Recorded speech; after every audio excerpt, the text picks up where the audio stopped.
Hi, welcome to HowtoDandD. My name is Fred Wheeler and today I want to talk about Dungeons & Dragons, specifically Dungeons & Dragons 5e, and this is really about preparing for Dragon of Icespire Peak and the Dungeons & Dragons Essentials Kit. This might not be the only video I do because I am currently preparing to run the game myself. So this doesn't really come from the perspective of a dungeon master who has already run the adventure. What I have been doing is collecting up all of my resources, like all of you probably are right now if you are running this adventure or planning to do so. And so that's where I'm coming from. So I've got a whole bunch of things you can have a look at, and if you haven't found them yourself, hopefully you'll be able to use them. The thing I found really difficult about the Dragon of Icespire Peak is it's laid out and made really easy to run in terms of finding the information in the adventure, which is great. That's good news.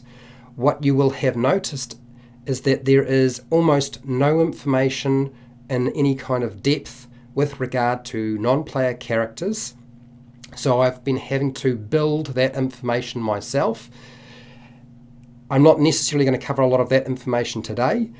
There's the other issue, which is that a lot of these short adventures aren't necessarily easily connected and tied together like something, the Lost Mine of Phandelver was connected. There were pieces. You would go from this part in the adventure to the next part in the adventure. There was room to move and so forth.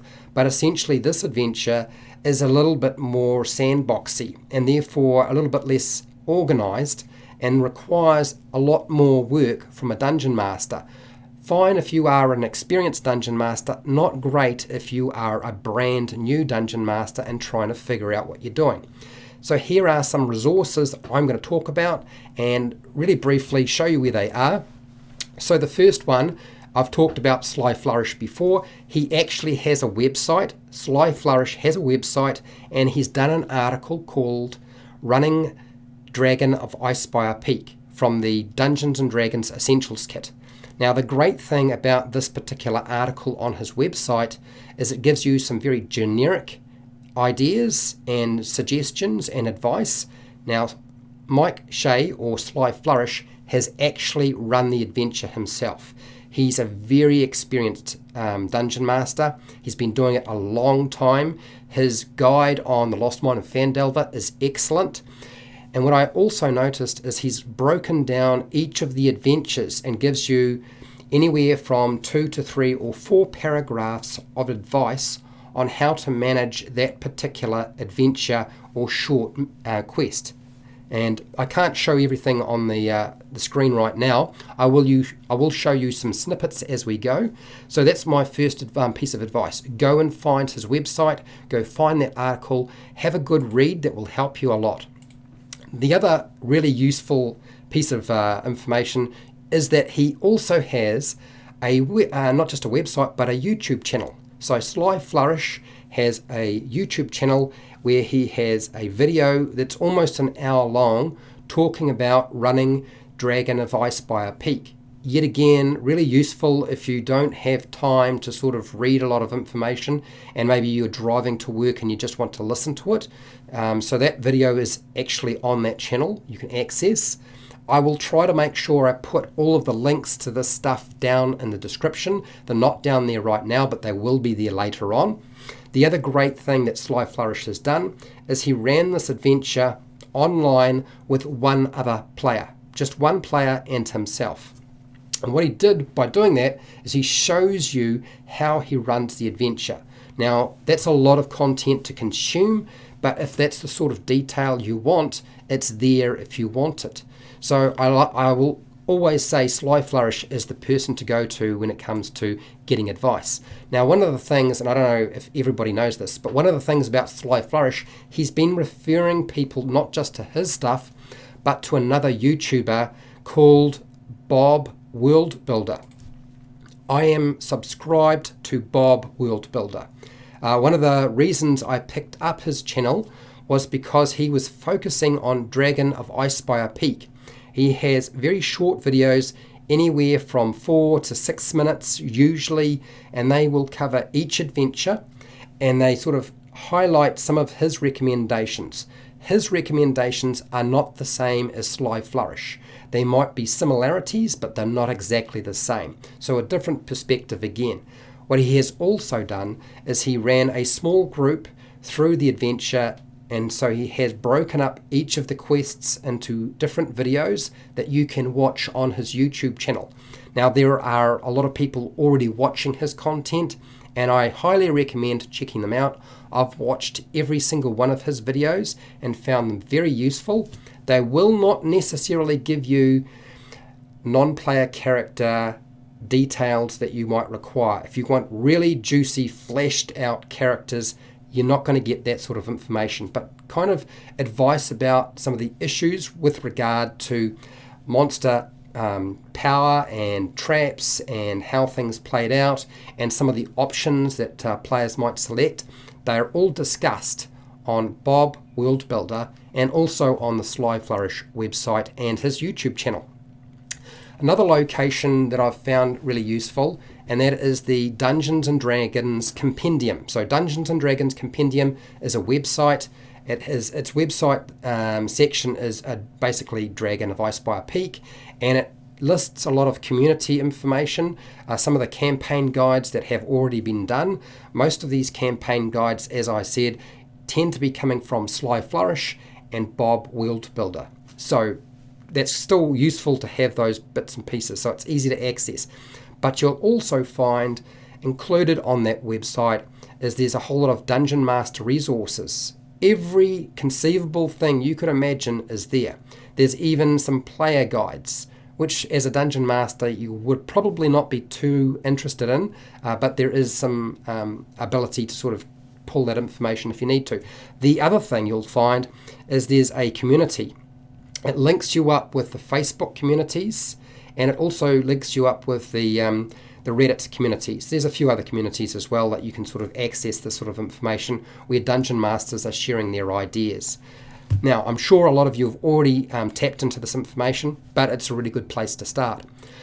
One of the first things, and I'm taking a lot of this information directly from Sly Flourish and his article.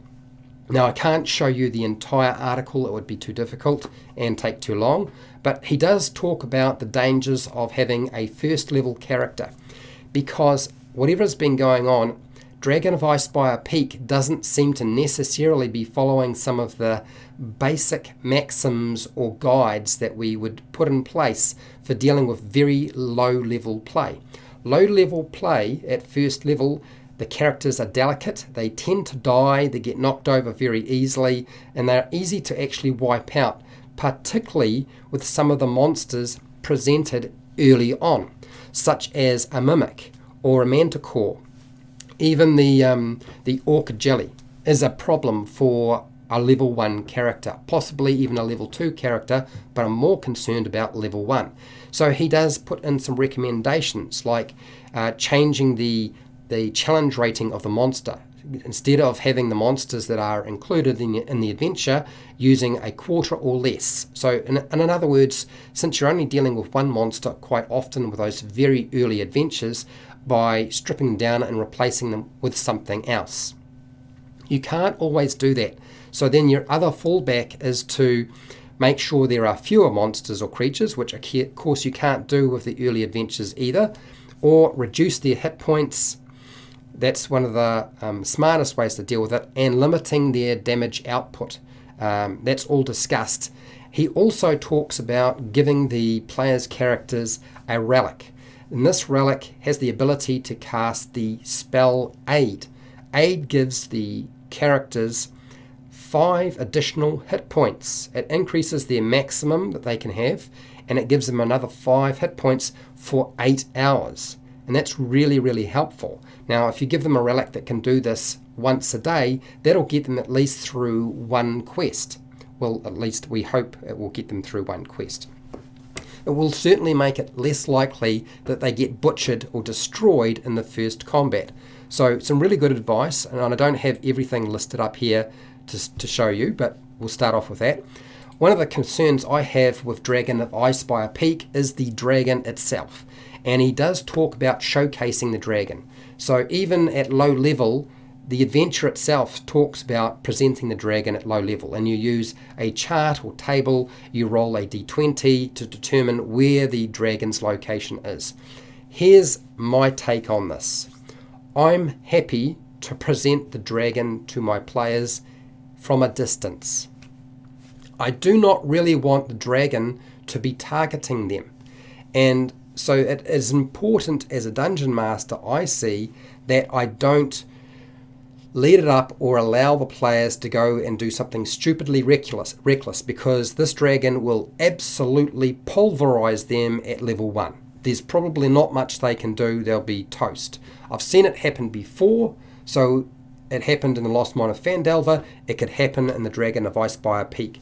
So I'm going to stick to my dragon picking up farm animals or livestock, and quite deliberately at a distance so they can't try to engage in combat. I want to do that deliberately. I want to scare them, but I want to make sure they don't wind up getting killed by the dragon too early on. Later on, when they start making those sorts of decisions and I present that possibility, then that's a little bit different. But soft and squishy at the beginning, let's be gentle, right? And he has some reasonable advice about how to do that. That's Sly Flourish. Now, the other section, the first adventure or quest that I intend to present is Dwarven Excavation. I've done a video on it. Sly Flourish did a video on it. Bob WorldBuilder has videos on it as well. And one of the biggest issues I see in this adventure is, one, not enough information on the dwarves in this location, but also the fact that there are orca jellies, and there's a horrible trap that can literally destroy them pretty easily. And there's no major rewards in that location as well. And he talks about providing them with some sort of reward if they do actually engage in disabling, and it doesn't even have any information on how to disable that trap. It's pretty devious in how it's been located, and it's going to be really difficult to deal with. He talks about laying some less dangerous traps within the location. This is Sly Flourish. And I think that's actually a smart idea. Traps that will only inflict, say, 3 hit points worth of damage, rather than something like 22 on average hit points of damage, which the final trap does in this location. So you'll find a lot of information on this location in his article. Go check it out. It's worthwhile having a look. There's an evil deity, a dwarven deity, and who knows, the players are probably going to ask, okay, well, we know that the temple we're moving into is a dwarven temple, and the temple is for Abathur. So what do we know about Abathur? Can we make a knowledge check or a religion check? So you'll find on the Forgotten Realms wiki plenty of information on Abathur. I've already picked up that information. I'll be making some notes because I know my players will ask those questions, and I'm sure your players will be doing exactly the same. Pretty easy to find. It's not a difficult thing to scout out. Now, the orca jellies that I've already talked about, I did a bit more detail in a different video called the Dwarven Excavation video. This is where our problem is. Do we keep it, or do we replace it with something like a grey ooze, which we could, which isn't quite as nasty. It doesn't split. It has a slightly lower challenge rating. It's not quite as nasty, and it probably presents less of an issue. But also too, unlike the orca jelly, it's more likely to be stepped on or have surprise on the player's characters. It's also relatively stupid in comparison to the orca jelly. It's really up to you. I think I'm going to play it as is and see what happens, primarily because the orca jelly doesn't move very fast. Even if it dashes, it can only move about something like 20 feet. Its normal speed is 10 feet. So I think the players can probably get away from this thing if they need to, and just pepper it with fire, ranged weapons and arrows and so forth, and obliterate it that way. Or just avoid it completely and decide, I will just leave that alone. I'm not even going to bother bringing in the orcs. The Dwarven Excavation adventure suggests the orcs. I'm going to have the orcs on the side in the trees, watching what's going on, waiting for the players' characters and the dwarves to leave. If the dwarves don't leave, then when the players leave, the dwarves are going to wind up getting munched by these orcs, and then they'll take over the temple, provided they don't wind up getting consumed by the oozes that dwell within there, if they are still alive, that is. So that's my sort of approach to how to deal with that. The other one that you might be wondering about, another main quest, and that's Nomengard. Nomengard is a very complicated location. There's a lot of role-playing involved. There are at least, I would say, something like 4 major gnome NPCs that need to be dealt with, and you need to sort of figure out how you're going to make them operate. I've already decided to base some of the characters off a couple of characters from an old western called Paint Your Wagon with Clint Eastwood, and I think that sort of encompasses the kings quite nicely. How I deal with some of the other characters I haven't figured out just yet, but there's plenty of really good advice on Nomengard in Sly Flourish's article as well, which you're welcome to go and check out as soon as you get a chance. Now, we know that the Mimic is a fairly dangerous creature for low-level play. The only problem with a Mimic is if it does not get hold of a character and attach itself to them, the players can just move back and shoot it at a distance. It probably can't run away easily. It's going to be very difficult to do that because they're not really designed to run away. So you need to decide how you're going to deal with that. I think it's going to be much more interesting to add another language to the Mimic so it can talk to the players. So normally a Mimic does not have Common. So I would give the Mimic Common as a language so it can actually talk with the players, and maybe they can just strike a deal rather than engage in a battle or try and destroy it. There's always that chance that one player will wind up getting coming off second best with a Mimic. Also too, it can disguise itself within that location pretty easily. The other problem is that nobody really knows exactly what attacked the gnomes in that location in the Nomengard quest. So don't make it completely apparent and obvious straight away. Okay, this is an ambush monster after all. Okay, then we got Umbrage Hill. I just want to talk about the first 3 major quests because those are the ones that I'm going to present to my players, and I'm probably not going to present this one until they have completed one of the other 2. I think I still want to give them some options, but I don't want to give them everything. I don't want to give them 3 different quests and say, okay, I'm going to pray and hope that they pick the ones that I want them to pick and they don't pick Umbrage Hill, because Umbrage Hill could be really easy or it could be really, really difficult. And this is because they have to go and warn a basically a cleric of some kind. And she is there making potions, doing her thing. The Manticore is harassing her. And I think it makes a lot of sense, and this has already been discussed by Sly Flourish and by Bob WorldBuilder, that having the Manticore injured makes a lot of sense, that it was injured by the dragon and it's gone there trying to get healing potions or healing from Adabar, from Adabar.